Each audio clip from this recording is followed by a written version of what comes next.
The Kansas sun, a ruthless, brassy coin, dipped toward the horizon, painting the endless fields of amber waves in streaks of blood orange and bruised purple. It was the harvest of 1858, and the air over Lawrence County, though thick with the scent of freshly cut wheat and dry earth, held an invisible, taut quality, like a bowstring drawn too tight. In the center of the Carver farm, 3 generations were locked in the annual rhythm of labor. Elias Carver, the patriarch, a man whose spine was as unyielding as the oak beams of his barn, drove the last mule-drawn reaper across the field. 60 years had etched maps onto his face, detailing every drought, every bumper crop, and every hard-won piece he'd known since staking his claim here. His gaze, usually focused only on the land, kept drifting south, where the state line was less a border and more a fissure opening beneath their feet. His grandson, Jared, 17 and all muscle and restlessness, wrestled a heavy sack of grain onto the wagon. Unlike Elias, whose roots were sunk deep into this contested soil, Jared's eyes were fixed on the distance. He dreamed of cities, of debate halls, of anything that wasn't this slow, grinding cycle. He was an abolitionist by birthright and conviction, a fire banked precariously low. "Careful with that sack, boy," Elias called out, his voice rough but not unkind. "That's our winter bread you're tossing around." "It's heavy, grandfather," Jared muttered, wiping sweat from his brow.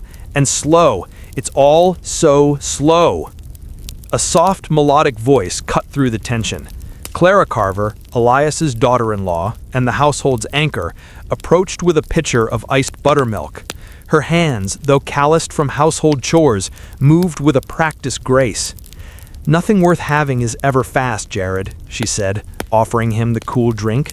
"Look at this harvest. It's taken 9 months of patience, not just a day of sweat." Jared drank deeply, then glanced past his grandfather to the dusty road. "Patience won't stop them, Mother, not when they ride over the line. Sheriff's boy was in town today.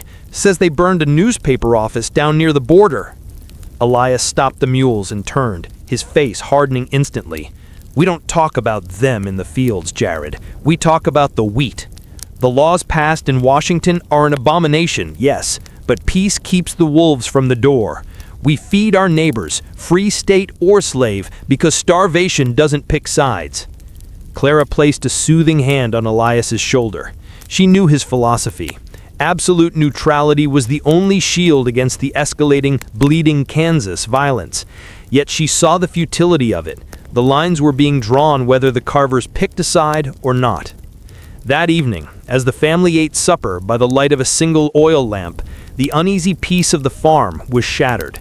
A lone rider thundered up the road, pulling his lathered horse to a frantic halt near the porch. It was Silas Vance, a neighboring Free Stater known for his fiery speeches and radical convictions. Silas burst into the room, dust clinging to his sweat-soaked coat. "Elias, thank God! They're coming! A scouting party from Missouri!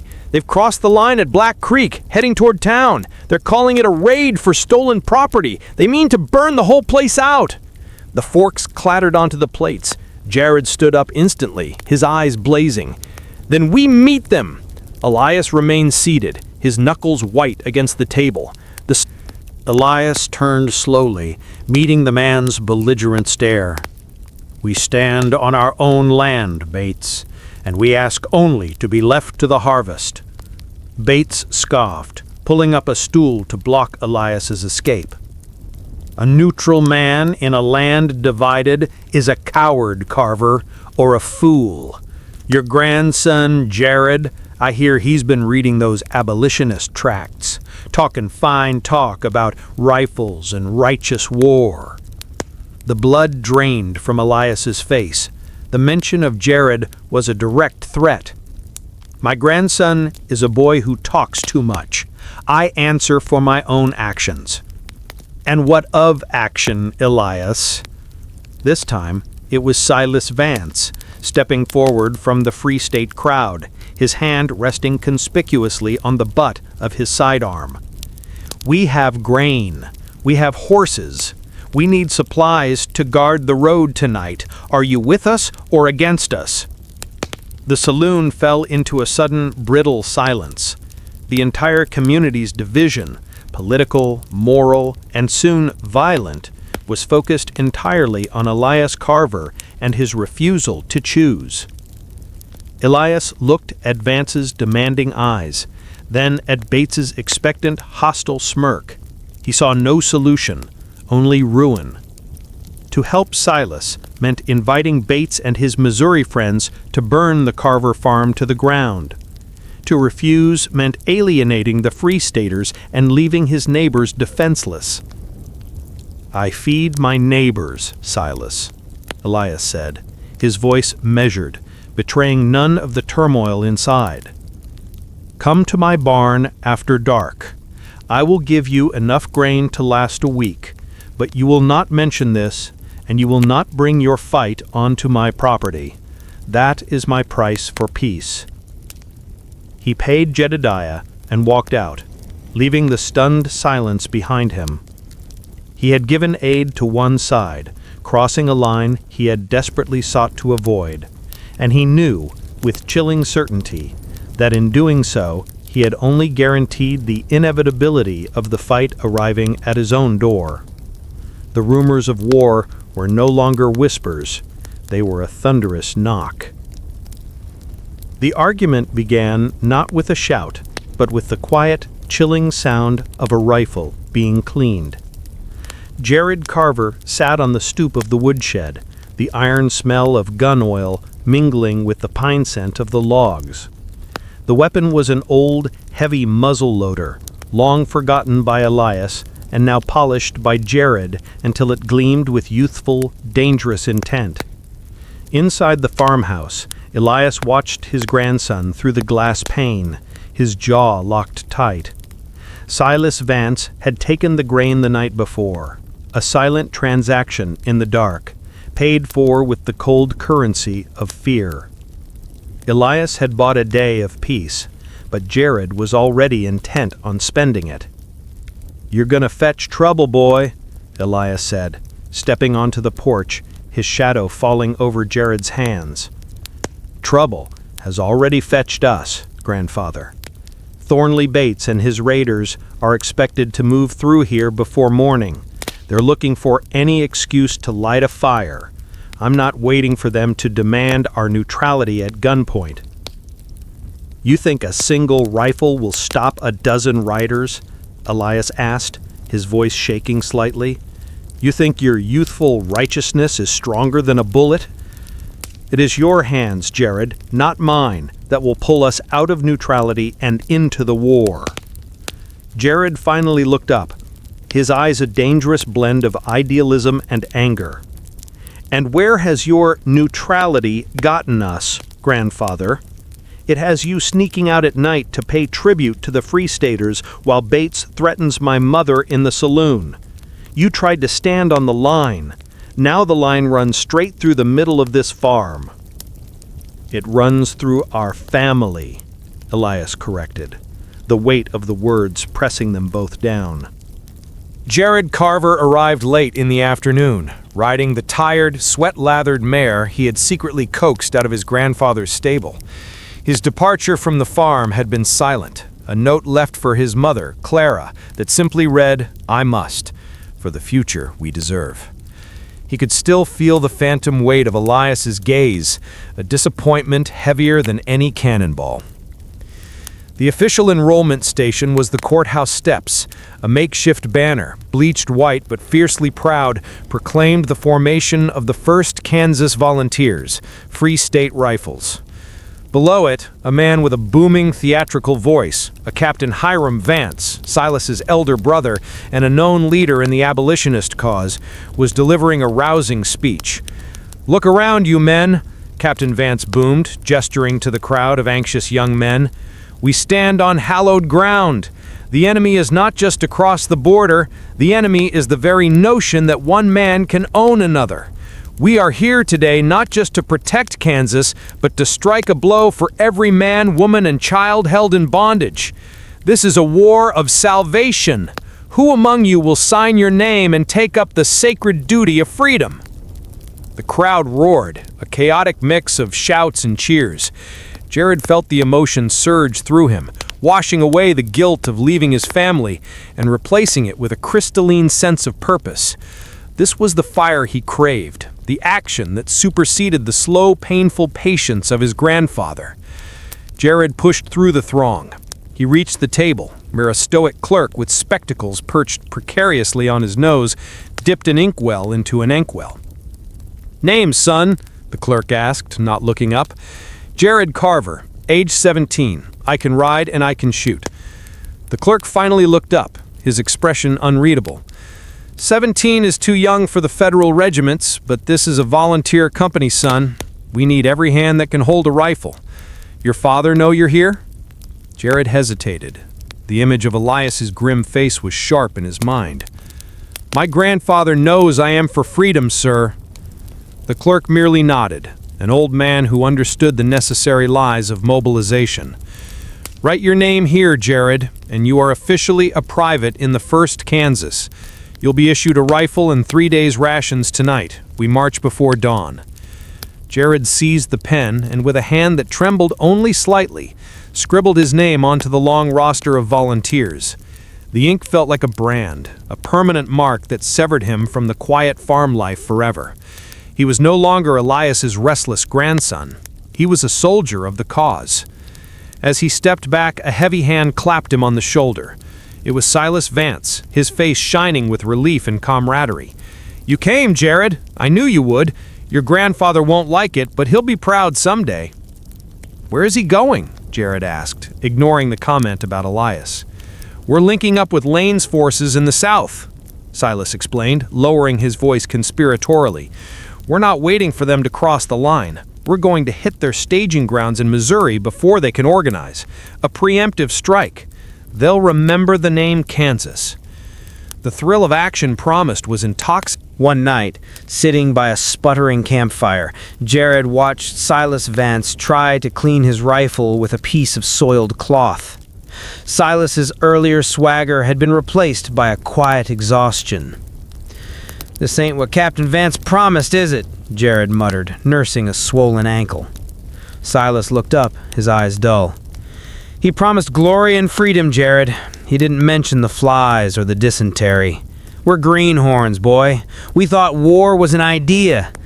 It turns out war is just waiting in the cold and trying not to shoot your own foot off." The true loss of innocence came during a live fire exercise. Captain Vance stood beside a rough earthwork, commanding them to fire at targets painted crudely onto old barrels. The goal was speed and accuracy. Jared knelt, followed the sequence flawlessly, and squeezed the trigger. The recoil slammed into his shoulder, and a cloud of acrid white smoke momentarily blinded him. He reloaded instantly, rushing, just as Finn had trained them. But the man beside him, a shy young carpenter named Thomas, was struggling. Thomas fumbled the powder charge, spilling half of it. In his haste, he rammed the ball too quickly, causing it to lodge crookedly in the barrel. "You idiot!" Sergeant Finn screamed, rushing over. "You'll blow the barrel and your hand off! You're useless, Private! Get back to the wagons!" Thomas, pale and shaking, was yanked from the line. Jared watched as the carpenter's face crumpled, not from the sergeant's abuse, but from the sudden, profound realization that he was utterly unsuited for the ugly mechanics of killing. He was a good man, a dedicated Free Stater, but he simply could not master the discipline of fire. He was sent home the next day. Jared looked down at his own rifle, no longer seeing the symbol of liberty, but a cold, complex tool of destruction. He realized that the war would not be won by speeches or moral righteousness, but by the soldiers who could load and fire faster than their counterparts, regardless of their cause. The idealism was a weight that had been stripped away, leaving behind a hard, focused kernel of purpose, survival, and precision. The glamour of the call to arms had died in the mud. Jared was a soldier now, sobered and utterly stripped of his boyish fantasies. He knew that the only thing that mattered was the discipline burned into his muscle memory, for they were marching out tomorrow, and the next lessons would be taught not by Sergeant Finn, but by the enemy's own fire. The march had been grueling. 3 days of biting cold nights and dusty, sun-baked roads. The 1st Kansas Volunteers were deployed, not as a disciplined regiment, but as a swiftly moving column, tasked with disrupting the movements of the border ruffians before they consolidated their forces. The silence was the worst part. It stretched tautly between the rustle of dry leaves and the nervous creak of saddle leather, thick with the shared expectation of violence. They were moving through a narrow stretch of the old Missouri Turnpike, the road hemmed in on one side by a dense thicket of scrub oak, and on the other by a steep, wooded embankment. Jared marched in the center file, his shoulders aching, his hand gripping the cold wood of his rifle stock. He felt detached, almost dreaming, until Captain Vance, riding point, raised a stiff hand. Jared felt a sudden, violent retching in his throat. He had fired his weapon. He had survived, but the exhilaration of fighting for freedom was buried beneath the sickening reality of dust and blood on the turnpike.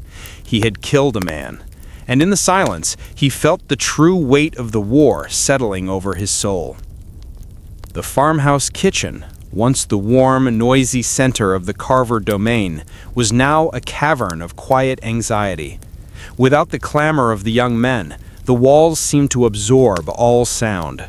The only illumination came from a single tallow candle, casting long, dancing shadows that mimicked the worry etched onto Clara Carver's face. It had been weeks since Jared had left, and only 2 letters had arrived, both thin, smudged pieces of cheap paper. Clara sat at the scarred wooden table, the latest missive spread flat before her. "The marching is hard, Mother, but the boys are good-spirited. We see many beautiful sunrises out here. Captain Vance says we are doing important work, securing the lines. My uniform is holding up fine. Tell Grandfather the South 40 looks ready for winter plowing. I hope he is well. Don't worry about me. I have not been in any danger." Clara traced the final sentence with her thumb. "I have not been in any danger." She knew it was a lie. A necessary lie woven into the tapestry of war correspondence. Young men did not spend weeks marching armed and hungry through disputed territory without encountering danger. His handwriting was too hasty, the ink too heavily pressed into the page, betraying a tension his words desperately denied. She sighed, then dipped her own pen into the inkwell to begin her reply. She had to weave her own lie, a calming balm to send back to the front. "My dearest Jared, your grandfather is well, if a little quiet. The winter wheat is in beautifully, the best yield we've seen in years, thanks to the early rains. Elias finished splitting the last of the firewood today. Will be warm as toast. Do not concern yourself with the farm. We manage." This was her lie of peace. The truth was that the harvest had been a nightmare. Elias was silent not from peace, but from a rigid, consuming resentment. He refused to hire new help, saying he would not spend money on hired feet when our own blood runs off to play soldier. Clara and Elias worked double shifts, their silence louder than any argument, bonded only by their mutual grief over Jared's choice and Nathaniel's defection. She continued, omitting the truly troubling events. She didn't write about the armed patrols she sometimes saw near the south pasture, men she suspected were Thornley Bates scouts, checking if the farm was an easy target. She didn't write about the fact that the county road was now too dangerous to travel, meaning they couldn't get their surplus goods to market. Elias entered the kitchen, the scent of fresh wood smoke clinging to his coat. He glanced at the letter. He hadn't written a word to Jared, nor had he opened the only letter Nathaniel had sent from his camp in Missouri. The letter remained sealed, tucked into the top drawer of his desk, a silent condemnation of his son's choices. "He asks about the farm, Elias," Clara said, folding the letter. "He asks about you." Elias stood by the stove, rubbing his hands. "He left the farm, he left his work. My well-being is not his concern now. He chose the sword, he must live by the sword." "He chose freedom, Elias," Clara retorted softly, the argument a weary ritual. "And he is 17 years old. He is waiting for a word from his grandfather. He needs to know we are safe so he can do what he believes. Fort Necessity, Ilara repeated, tasting the name. Such a humble name for a battleground. And when, Colonel, will this necessity become a reality? Thorne chuckles, enjoying her rapt attention. Don't fret, my dear. We move the vanguard out Tuesday week, just before dawn. We'll crush them before they even know they're surrounded. The information was priceless. Tuesday week. That gave the Free Staters barely 4 days to prepare or escape. Later, after the colonel and his officers had departed, Ilara retreated to her study, the silks rustling around her like dry leaves. She felt a wave of self-loathing wash over her. Thorne was not a vicious man, merely a man steeped in the entitlement of his culture. He trusted her completely. She was betraying that trust, manipulating his earnest belief in her, all for a cause that was not fully her own. Her loyalties were ambiguous. She was an abolitionist by conscience, but she was a survivor by necessity. Her family land lay in Kansas, and she was funneling information to the Free Staters not just for moral principle, but to protect her property from being burned by the very men she now hosted.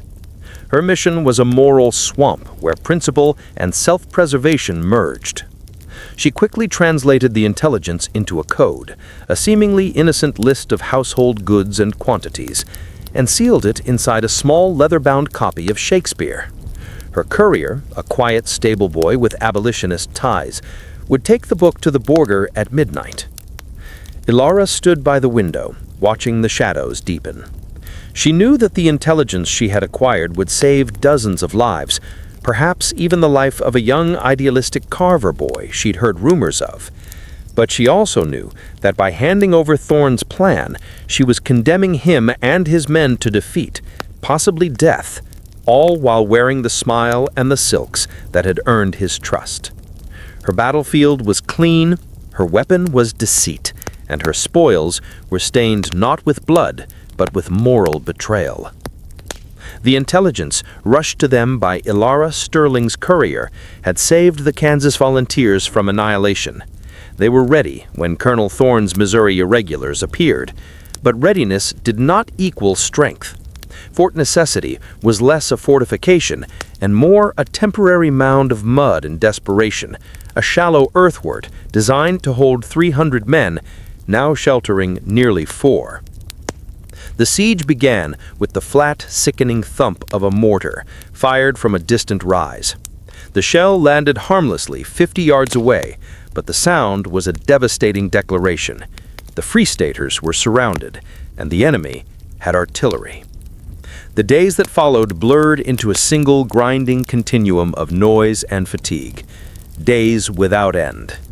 Sleep was a forgotten luxury, replaced by the constant low-grade thrum of anxiety and the need to perpetually scoop mud back onto the breastworks shattered by the incoming fire. Jared Carver, positioned on the northern perimeter with Silas Vance, was a testament to the power of exhaustion. His clean, idealistic fire had been replaced by a grim, methodical discipline. He existed only in the present, ramming the powder, scanning the smoke, taking his turn digging the latrine trenches deeper. Time was measured not in hours, but in the rotation of the enemy sharpshooters and the frequency of the mortar rounds. The worst part was the sheer exhaustion. They had rationed the hardtack and the brackish river water. Jared Carver sat on an overturned ammunition crate in their temporary camp, tending to a badly bruised knee. His face, etched with 4 sleepless days of siege, held the quiet cynicism of a man who has seen war stripped down to its ugly core, a brutal, messy struggle for turf. The idealism of the county seat was gone, replaced by the grim knowledge that he was fighting simply to keep breathing. "We held the line, but for what, Silas?" Jared asked, staring blankly at the fire. "We nearly died defending a pile of dirt. Thorne will be back in a month with more men. We're just delaying the inevitable." Silas Vance, his shoulder bandaged from a close graze, didn't answer immediately. The men around them shared the same weary sentiment. They had fought for free Kansas, but that cause felt small and temporary against the backdrop of national carnage. Suddenly, a rider, clearly separate from their company, tore into the camp. He was a Union courier, his horse lathered white, and in his hand he clutched a sealed official dispatch. He dismounted, stumbled, and handed the papers directly to Captain Vance. Captain Vance tore the seal and began to read. As he scanned the official text, the usual military urgency in his posture vanished, replaced by a stunned, trembling stillness. He cleared his throat, silence falling over the camp like a blanket. "Men!" Vance's voice was hoarse, but it held a new electric resonance. "Listen to this. It's an executive order issued by the President himself. Effective January 1st of next year, all persons held as slaves within any state in rebellion against the United States shall be thenceforward and forever free." The news struck the camp like an unexpected thunderbolt. For a stunned moment, there was silence. Then a wave of shouts and cheers erupted, chaotic and emotional. Jared felt the impact of the words not just in his ears, but deep in his chest. Forever free. The war was no longer about maps, borders, or the preservation of an imperfect union. It was about moral reckoning. His internal struggle, the shame of leaving his grandfather, the moral ambiguity of killing a man on the turnpike, the simple primal goal of survival at Fort Necessity suddenly aligned into a single devastating purpose. His war had been localized, now it was consecrated. Silas Vance grabbed Jared's arm, his eyes wide and wet. "Do you hear that, Jared? It's not about Kansas anymore. It's about the whole damn nation. Every hour we spent digging that ditch, every man lost, it wasn't just for a county, it was for this. It was for the slaves." Jared stood up, ignoring the pain in his knee. His moral compass had snapped into a new position.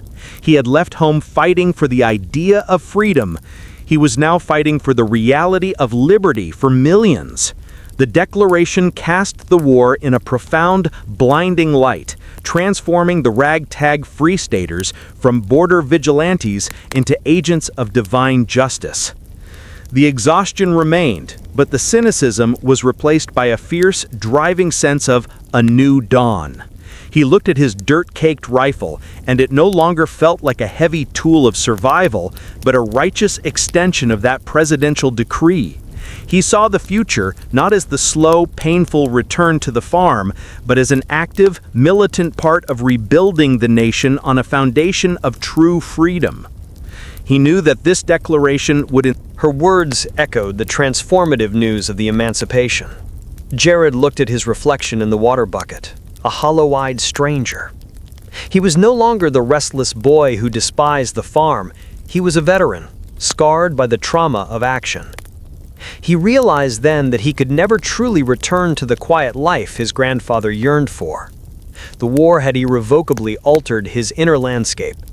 The physical wound in his thigh was closing, but the psychic wounds, the sight, the smell, the necessity of killing, would travel with him forever. He finished the broth, a small act of defiance against the exhaustion that threatened to consume him. Recovery would not be the erasure of trauma, but the slow, painful process of learning to live with the soldier he had become. He was ready to mend, not to forget.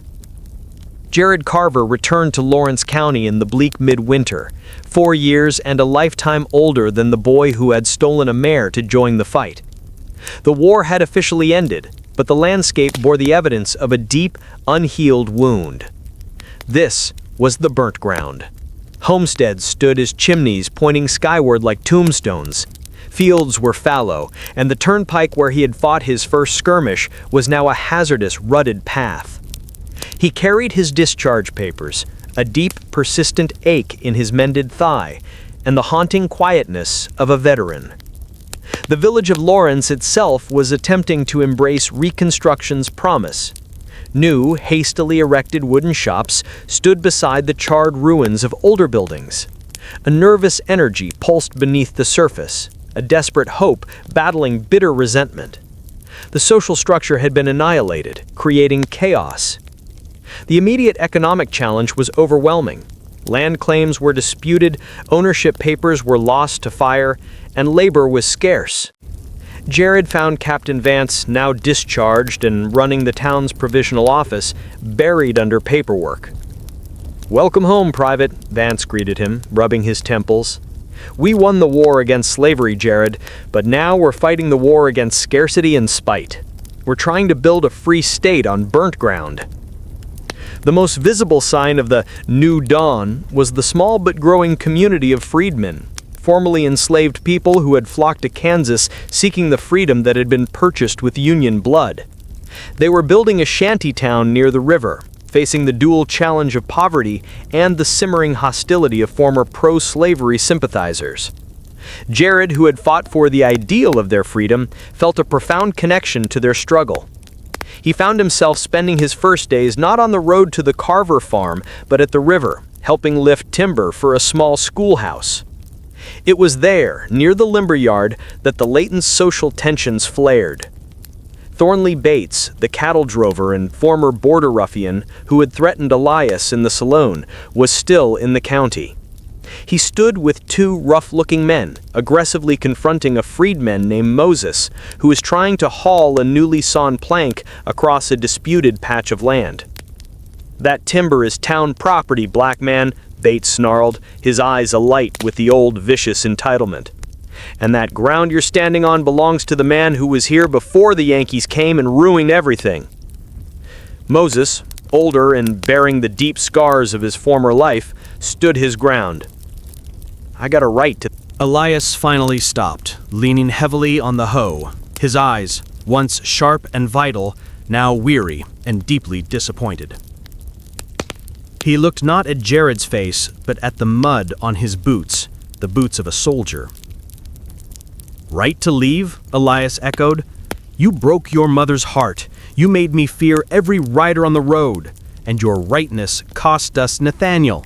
He went off to defend the peace you and your Free Staters shattered. He is with the Missouri men, and I have had one letter from him, sealed, sitting in my desk for 6 months. Your righteousness severed this family in two." The accusation of betrayal hung heavy in the cold air. Jared didn't flinch. He knew this was the heart of the matter, not politics, but loyalty and fear. "I did break my mother's heart, and for that I will be sorry every day," Jared admitted, his voice low. "But I didn't choose to sever the family. Nathaniel did. He chose to defend a terrible law and a corrupt peace. I chose freedom, not just for our land, but for every person trapped beneath that law." Jared approached his grandfather, stepping closer to the hoe. "You tried to hold the line of neutrality, grandfather, and you were a good man for it. But the line was a mistake. When I saw men die at the fort, and when I saw the freedman building a school with nothing but hope, I realized that true loyalty isn't to a piece of dirt, but to the principle of a free human being." Elias stood motionless, breathing heavily. He looked from the scarred fields to the scarred face of his grandson. He saw the trauma, but he also saw the unyielding moral clarity. He saw the soldier, but he also saw the man. Elias dropped his hoe. The metal clanged on the frozen earth, a sound of surrender. "You're right, boy," Elias choked out, the admission tearing through the wall he had built around his heart. "I was a fool. I tried to buy peace with silence, and the silence cost me my sons. You chose the harder road. You came back a man, and you fought for the future this land deserves." He reached out a hand, not to hug Jared, but to grasp his shoulder, a simple, rough gesture of acceptance. "We have years of work ahead to heal this ground and this family," Elias stated, his voice regaining some of its old authority. "Now, take the shovel. Let's finish this row." Jared picked up the hoe. The two men, grandfather and grandson, patriarch and veteran, stood side by side, the soil of the North Field serving as the silent witness to their painful, necessary reconciliation. The reckoning was over. The healing had begun. 3 summers had passed since the war's end, and the Carver farm, fueled by Elias's stubborn will and Jared's renewed labor, was flourishing. The fields were green, the barn was repaired, and the air smelled again of life, not siege. Yet the peace was imperfect, a surface calm over a deep tectonic fissure. The legacy of scars was everywhere. It was in Jared's pronounced limp, a souvenir from the shrapnel at Fort Necessity, which served as a constant, daily reminder of the violence he had endured. It was in Elias's eyes, which now held a permanent weariness, a sadness that acknowledged the cost of every bushel they harvested. One cool August evening, Jared and Elias were sitting on the porch watching the sunset over the newly planted grove. Moses, the freedman Jared had defended in town, was now their hired hand and a quiet, steadfast fixture on the farm, a profound physical embodiment of the war's ultimate victory. "We look like we won, don't we, grandfather?" Jared remarked, gesturing to the prosperous farm. Elias nodded slowly. "We kept the land, and the idea of freedom prevailed. But look at you, Jared. Look at the towns. The war didn't end. It just put down its guns and started wearing civilian clothes. Those scars, they don't fade with the wheat." Jared ran a hand over his thigh. "The physical ones are the easy ones. It's the scar on the nation that worries me. We fought for the new American identity, one defined by the 13th and 14th Amendments, by the idea that every man born here is a citizen, free and equal." Elias spat tobacco over the railing. "That is the promise, boy. But the legacy of the old way is strong. Thornley Bates and his kind still walk the county. They lost the field, but they cling to the hatred. The North won the battle of arms. The South is still fighting the battle of hearts." The hardest scar, the deepest and most painful, was the silence surrounding Nathaniel. Elias